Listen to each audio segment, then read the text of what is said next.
You're going to fail, and then you're going to win. So the goal was to be the first one at breakfast.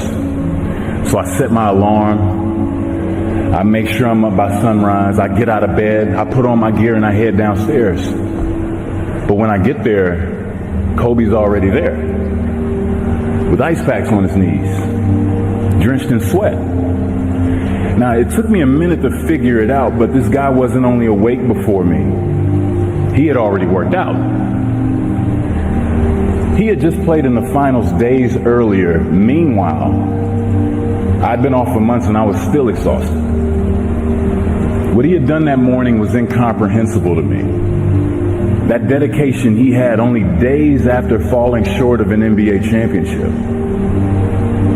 That taught me something I've never forgotten. Legends aren't defined by their successes.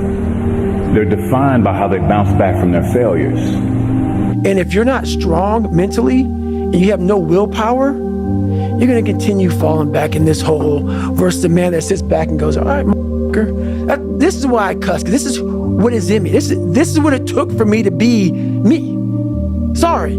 It didn't take, hey, okay, we're going to do this today. No, this really sucks. This is real, dude.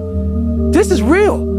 And every day, I'm set back. I'm set back. I'm set back. I'm set back. So this is what I would tell your boy.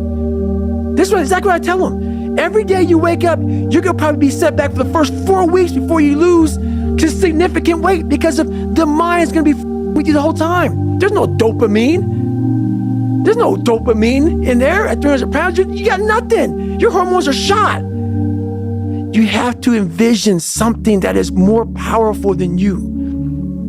Something has to get you out of bed. And you have to create it. It has to be false. Because you're not it.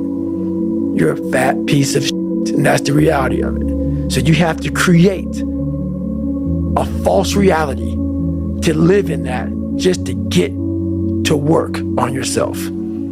That's the reality. You obviously don't want it bad enough. I became obsessed with being the baddest that God ever created. Am I that? I don't care. I believe it. And I was trying to tell him, once you become obsessed with something, obsessed, it's okay to be unbalanced for a while. It's okay. Don't be all this stuff people say, you gotta be balanced. To be the best in the world at what you do, it's not about being a Navy SEAL, people. The best at what you do, you have to be unbalanced to find every bit of energy and strength that you have to pull it off. Then you get balanced once you become great.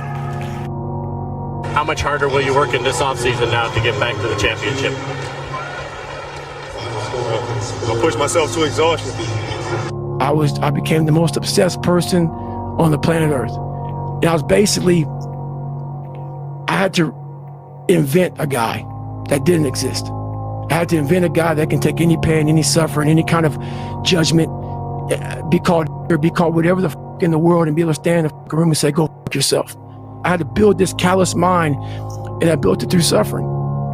I built it through downright f***ing just crushing myself. If it was raining outside at 3 o'clock in the morning, if it was snowing, the first instinct is don't go out there and do shit. My instinct was, we gotta f***ing go out there. Anything that was f***ing horrible in my life that I would normally say no, that was inhumane to most people, I had to go do it. It's easy to give up. It's the easiest thing in the world to do. I'm done. I ain't going. I ain't gonna keep going. Yeah, I don't feel like going to work. I'm done. Yeah, man. It's easy.